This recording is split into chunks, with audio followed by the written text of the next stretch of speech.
Hope you're in a haunting mood because we're taking a look at gaming's greatest ghosts. The way I see it, a ghost is defined as any spirit that is malevolent, conniving, and especially threatening. Just note that this wasn't the easiest list to make, as ghosts, or apparitions if you would, are not simple to elaborate upon. Two things to note. The entries can only be from games that I have played, and there will be spoilers ranging from minor to extreme directed towards various games. So if you're still with me, grab your proton packs and let's delve into the world of the supernatural. This is my top 10 ghosts in video games. Enjoy.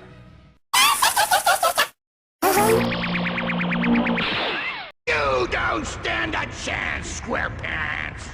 For every list, there has to be a schmuck. And yeah, I guess you can say that the Flying Dutchman is the schmuck for this countdown. The Flying Dutchman, as a plus, is pretty damn funny. Never make a deal with a ghost. Deals don't mean anything to me, except for that great deal I got on a butter churn back in 1873. Despite his hilarious behavior, the Dutchman is actually a pretty decent antagonist. I'll wipe the deck with you, sponge! However, the Dutchman loses points because he doesn't act too much like a malevolent apparition. Let me consult my rulebook on ghostly dreams. In the case of accidental discovery and wanton disruption of my booty, the perpetrators must serve for an eternity on my bloody crew. If he did something like gag someone with his revolting socks, then he could be considered evil. While he qualifies as a ghost, he doesn't really act like one. All around, he's just a really entertaining character.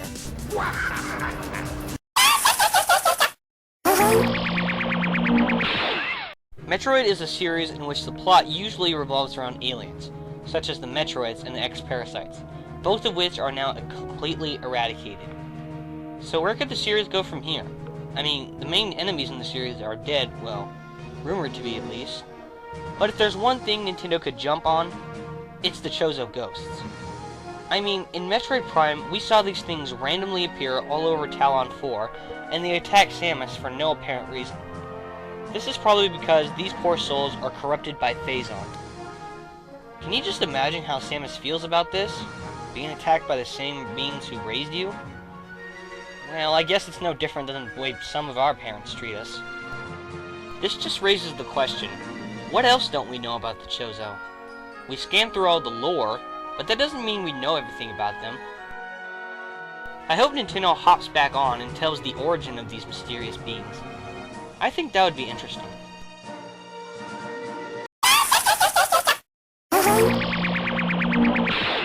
In the world of Final Fantasy, the enemies are almost always living beings. Gasp.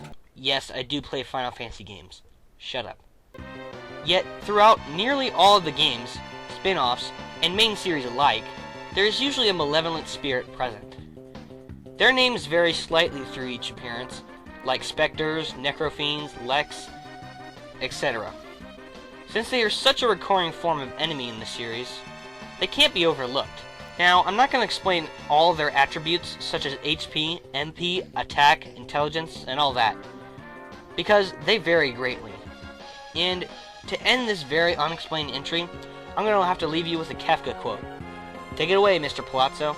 I see a poser. You gotta love that guy. Smack! Shadow of the Colossus is a true work of art. To be quite frank, this is one of the most epic and emotional games you will ever play. I'm not sure if you're familiar with the story or not, but I'll tell you anyway. A rogue man named Wander lumbers around on his horse Aggro into this strange altar, for an oddly unexplained reason. When Wander proceeds to walk, something starts talking. Wander, instead of saying, "Holy shit, the ceiling is talking," he starts to listen. This voice tells him that the only shot at love is to exterminate 16 gargantuan creatures. So, heeding the voice's advice, Wander destroys every single Colossus, losing his friend in the process.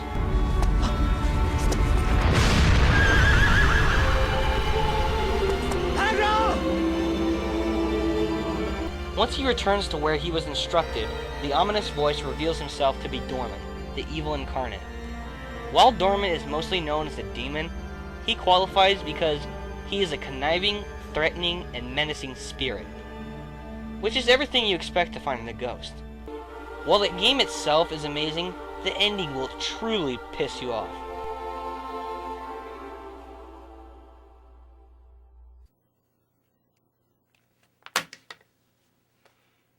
You did not disappoint. The Sonic series is the last place you'd expect to find a ghost. After all, most of the turmoil presented in each plot revolves around robots, experiments gone wrong, and mystical beings. While the next entry played an extremely minor role, I have to include him. Huh? Who's there? What the... a ghost? That's right, Knuckles. King Boom Boo, or Rainbow Ton as some people call him, is the leader of all the ghosts within the Death Chamber. In Sonic Adventure 2, King Boom Boom appeared out of nowhere and confronted Knuckles while he was searching for the keys to gain access to Eggman's shuttle. His concept is very familiar, being an ectoplasmic being that hides itself from the warmth of the sun. While the character can be depicted as lousy, you got a lot of nerve to say that the fight with him isn't fun. Controlling Knuckles, you run away from him while dodging flames he throws from his body. Do that for a short time, and he will stop to breathe flames at you. You have to hit the smaller ghost, which flips the hourglass. This causes the room to light up, which frightens him into hiding in the shadows, where Knuckles must dig him up and take him out.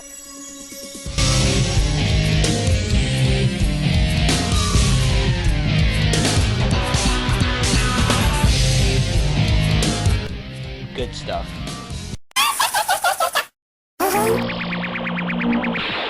I've been looking forward to this day, to see you again, Fox McCloud.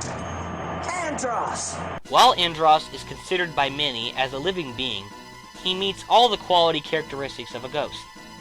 Andross started out as one of the leading scientists of the Cornerian Defense Force. He excelled in his studies until he conducted some very dangerous experiments. It was at that moment where General Pepper realized how threatening Andross really is, so he banished the mad scientist to Venom, the largest and most uninhabitable planet in all of Lylat.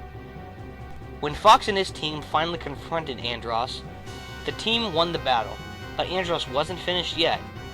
8 years passed, and Team Star Fox was taking a break, until General Pepper informs them of the Saurian crisis. So Fox flew to the surface of Sauria to collect 4 spell stones and the 5 remaining Chozo spirits. Once Fox retrieves the final spirit, all 6 of them are absorbed by Andross as he becomes the Chozo god. You're probably wondering, how does this make him a ghost? Well, I'll tell you. When he was defeated by Fox at the end of the Lylat Wars, he wandered the Lylat system as a drifting spirit.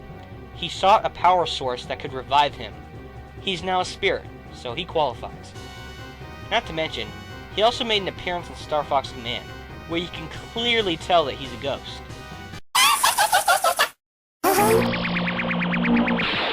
With a countdown about ghosts, there has to be a Pokemon on the list. To be frank, there are a lot of ghost-type Pokemon. Now, just because the Pokemon is a ghost type, that doesn't necessarily mean that they are a ghost. For example, Giratina may have Ghost in its type matchup, but he is clearly just a dragon. Besides, there is a Pokemon that matches all the aspects of a ghost perfectly. Gengar. For many Pokemon fans, Gengar was also one of the first you ever saw, as he appeared in the intro for Pokemon Red and Blue. As a shadow Pokemon, Gengar regularly hides in complete darkness and curses people to no end. While hiding, Gengar causes the space it occupies to be 10 degrees cooler than normal, due to him absorbing all of the warmer air. In other words, all Gengar does is haunt people for its whole life, which could be for all eternity as far as we're concerned. The Zelda series has had its share of ghosts, and each one of them was unique, such as the Poes, Jalhalla, Guineas, and even the ghosts that haunt Romani Mansion in Majora's Mask. But these ghosts are kindergarten variety compared to number 3. Yeah, you knew he'd be on here. Phantom Ganon, as its name implies, is a ghostly manifestation of the Great King of Evil, created by Ganon himself. He is the boss of the Forest Temple, and is bar none one of the best battles in the whole game. When you first encounter him in the Forest Temple, he immediately flies into one of the many paintings on the wall, where he then creates illusional copies of himself just to mess with your head. If you hit the one holding the weapon in his right hand, you will damage him. Once you do this enough times, he will ditch his horse and proceed to play Dead Man's Volley with you, reminiscent of the fight with Agnem from A Link to the Past. When you repel his blast back at him and deliver that final blow, you feel so powerful. Oh, what now? I'll kill a ghost with a sword! Let's see Mr. Norris beat that. Chuck Norris?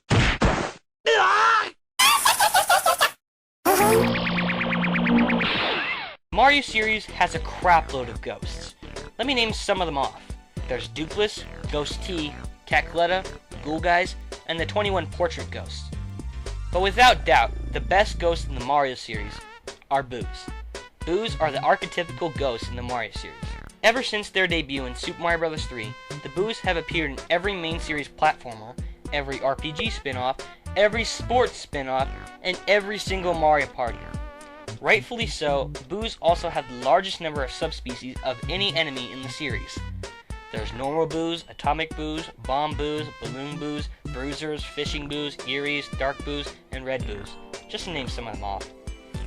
The most notable members of the group are Bigger Boo, Boolossus, Lady Bo, and the king of them all, King Boo.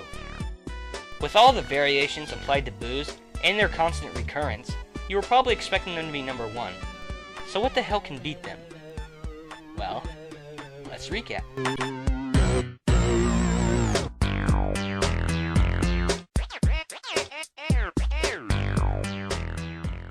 Number 10, the Flying Dutchman. Number 9, the Chozo Ghost. Number 8, the Final Fantasy Ghost.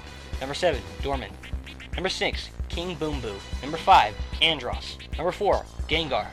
Number 3, Phantom Ganon. And number 2, the Boos.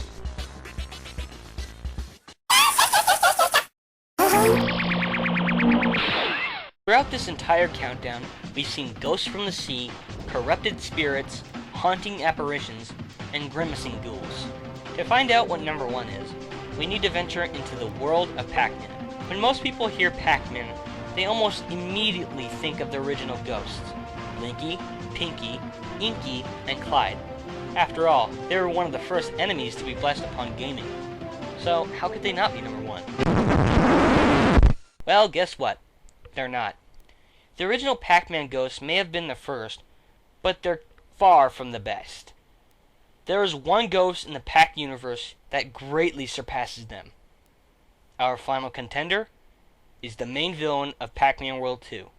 At last, I am free from the confines of this accursed prison.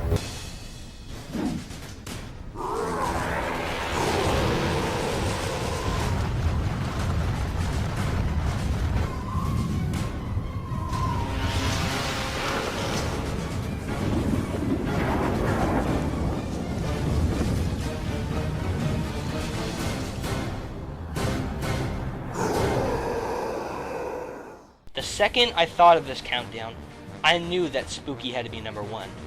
According to legend, Spooky was the most powerful ghost ever conceived. However, the Great Wizard Pac created 5 golden fruits to stop Spooky. Armed with the alchemated fruit, a valiant Pac Knight actually managed to seal Spooky under a tree. So when the original Pac-Man ghost removed the golden fruit from that same tree in the present time, Spooky is awakened and sets out to turn Pac-Land into a desolate wasteland. One of the reasons Spooky is such a great ghost is that he actually terrifies the original ghosts. Unfortunately, Spooky ended up being defeated by Pac-Man. What do you expect? But let me tell you, he put up a damn good fight. The fight with him is epic, to say the least. But seriously, have you ever heard of a ghost who scares other ghosts? Well, now you have. I'm Fawful's Minion, and I think that Spooky is the greatest ghost in video game history. No! Not into the pit! It burns!